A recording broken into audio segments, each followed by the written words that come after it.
Le doy la bienvenida en el estudio a París Martínez, periodista y coautor del libro Permiso para Matar, en el que han contribuido también Daniel Moreno, respetado periodista, director de diferentes medios impresos de comunicación a lo largo de su vida, y Jacobo Dayan. En el caso de París Martínez, nuestro invitado hoy, reportero especializado en la cobertura de lo que se ha vuelto un común denominador, desafortunadamente, en nuestro país: violaciones de derechos humanos, víctimas de violencia, grupos vulnerables, movimientos sociales. Es un libro no demasiado abundante en páginas, pero muy contundente en la investigación periodística que se hace sobre estos temas.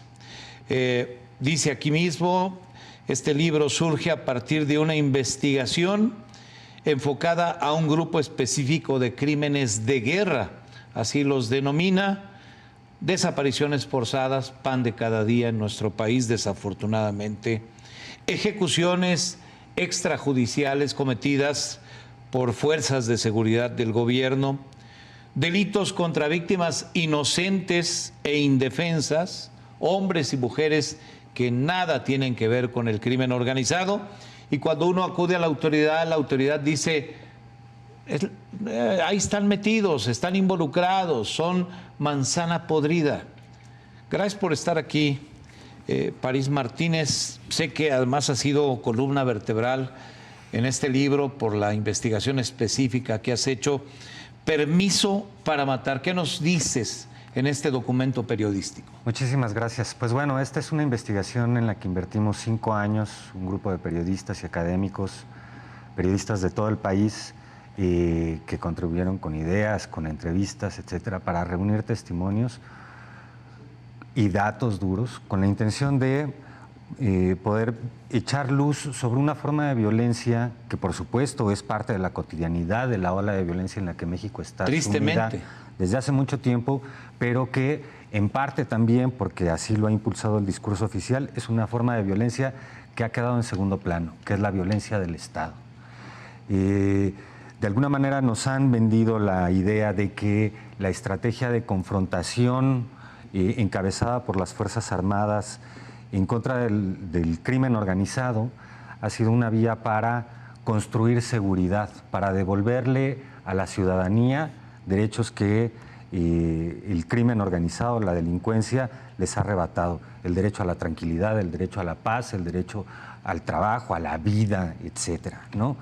Pero los datos, una lectura amplia, no solo de un puñado de casos o de unos cuantos casos emblemáticos, sino de un cúmulo vasto de crímenes cometidos por fuerzas del Estado, permite ver que esta estrategia en realidad nos está arrebatando seguridad, no está devolviendo al país a un estado de normalidad y de pacificación, sino que nos está alejando cada vez más de ese punto y incurriéndose con esta política, ya no solamente en crímenes que puedan ser leídos de forma aislada, sino al ser parte de una política pública, al ser parte del catálogo de acciones que tienen conscientemente permitidas las fuerzas de seguridad pública, se convierten en lo que el derecho penal internacional y el derecho humanitario identifica, describe como crímenes de guerra y como crímenes de lesa humanidad.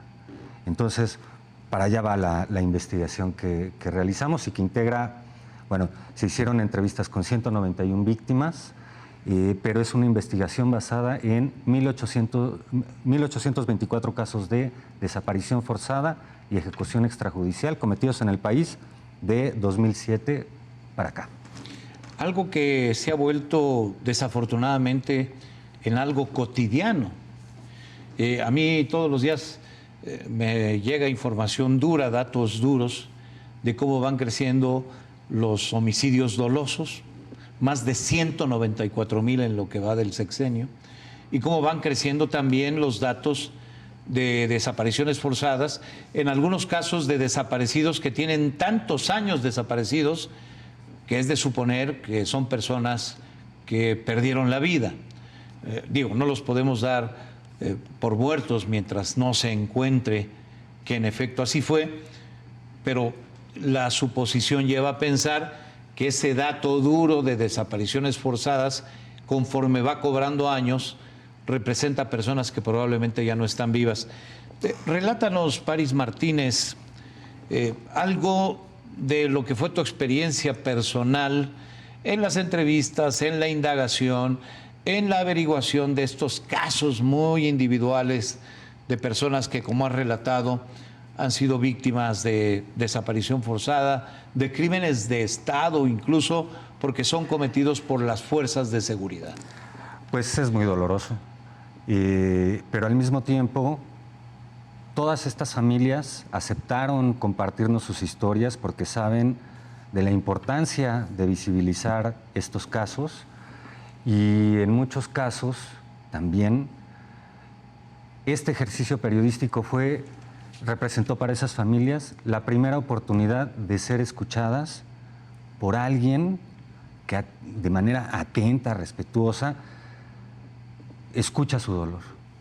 Y bueno, desde ahí comienza digamos, la retribución del ejercicio periodístico, porque el solo poder consolar a una persona prestándole atención a algo que lleva quizá lustros gritando sin que nadie los atienda, bueno, ya es un logro. Pero bueno, es bien difícil enfrentarse a estos casos porque la diversidad además es muchísima. Hablamos con familias de víctimas de feminicidio cometidas por fuerzas del orden público.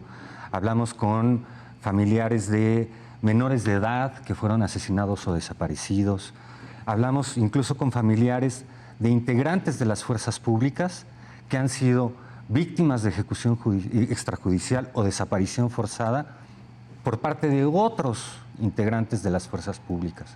Entonces, el horizonte de dolor, el abanico de este dolor por el que ha atravesado la población mexicana es amplísimo, amplísimo, y eso pues no deja más que también un poco de mucho dolor dentro de ti, aunque por supuesto nada comparable a la situación de las víctimas. Pero lo hacemos, bueno, con la intención de contribuir al debate público, pero sobre todo también de hacer memoria, de no permitir que esto que está ocurriendo quede traspapelado con las próximas tragedias que ojalá no ocurran, pero que...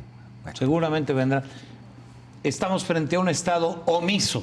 Sí. Permisivo, indolente. Sí, parte de lo que exponemos aquí es que lo que ocurre de manera consciente por parte del Estado mexicano. Y una prueba de ello es la sistemática impunidad con la que todos estos casos han sido desdeñados. La inmensa mayoría de estos casos están en la impunidad absoluta, y no solo estos 1.800 casos.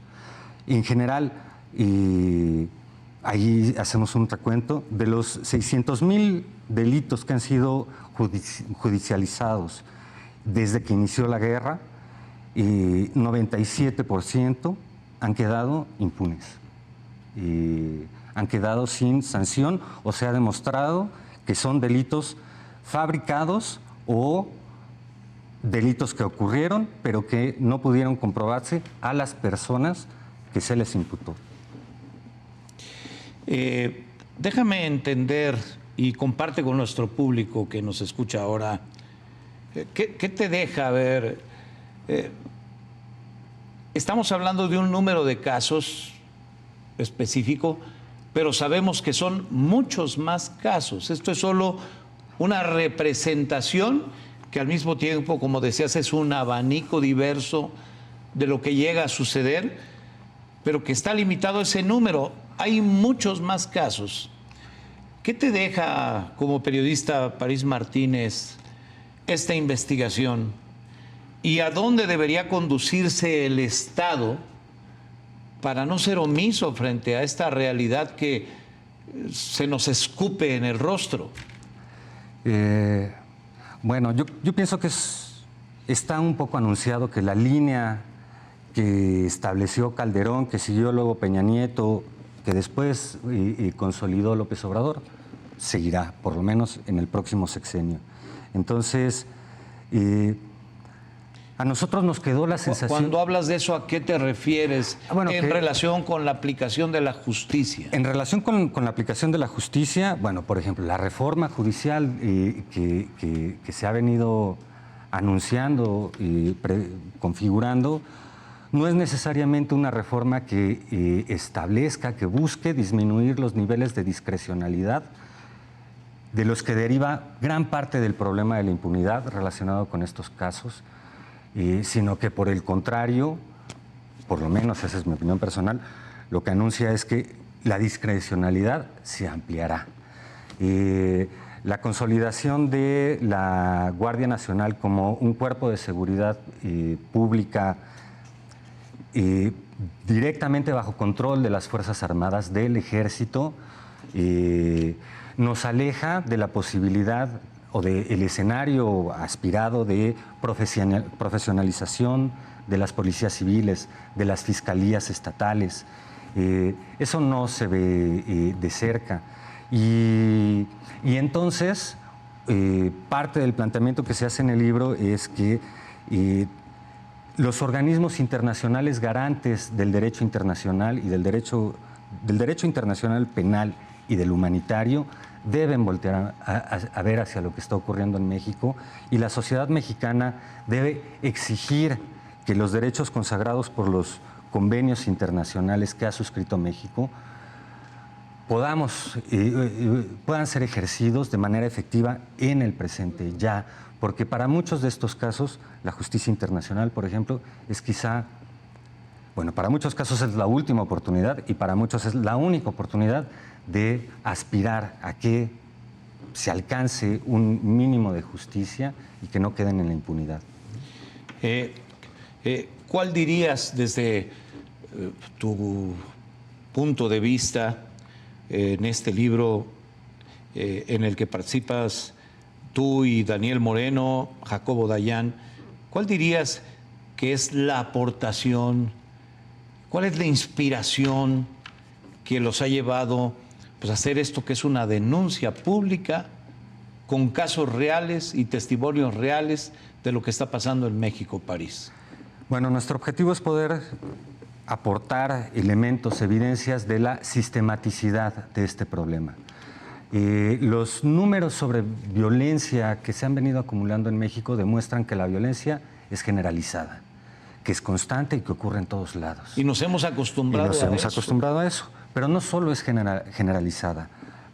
Al menos la violencia asociada a la acción de las fuerzas del Estado también es una violencia sistemática. Y, es decir, el sistema de procuración de justicia, de prevención de los delitos, está preconcebido para que se ejerza este tipo de violencia y quede en la impunidad, y que se ejerza además de manera discrecional y no a la inversa excepcional, que ni siquiera excepcional tendría que ser, no tendría que darse este tipo de violencia. Entonces, bueno, creo que hacia allá es hacia lo que apostamos, y quisimos construir una especie de expediente que pueda ser compartido con la Corte Penal Internacional, por ejemplo, con órganos internacionales garantes de los convenios suscritos por México referentes a derecho penal internacional y derecho penal humanitario, es decir, el derecho asociado a las guerras. Y es un expediente interesante. Fíjate, el otro día un amigo recién llegado de Europa me dijo sobre el escándalo que produjo en España la muerte de una persona a manos de otras dos. Un escándalo, una persona. Aquí mueren todos los días, violentamente, homicidios dolosos, 65, 85, 95, a veces 100, y se va acumulando un número tal que nos ha llevado a 194,200 homicidios dolosos en lo que va del sexenio. Y no es que yo quiera criticar el sexenio, desafortunadamente esta es una tendencia que ha sido creciente sexenio tras sexenio hasta llegar a este número en el actual gobierno. Es importante tomar nota de lo que ustedes denuncian y describen aquí, y de ahí la importancia de esta conversación. París Martínez, te agradezco mucho tu presencia aquí. Permiso para matar, una investigación sobre los crímenes cometidos por las fuerzas de seguridad del Estado. Este es el libro. París Martínez, periodista, investigador serio, relevante. Daniel Moreno, gran editor de periódicos y de revistas y periodista de investigación también. Jacobo Dayan, un hombre con una formación social muy relevante en el mundo público, como servidor público, quiero decir. Y la verdad es que este es un testimonio que hay que leer para entender en dónde estamos parados. Te agradezco mucho tu presencia en el programa para ayudarnos a visibilizar esto que está pasando todos los días en nuestro país. Muchas gracias a ti, Guillermo. Gracias por estar aquí. Buenas noches.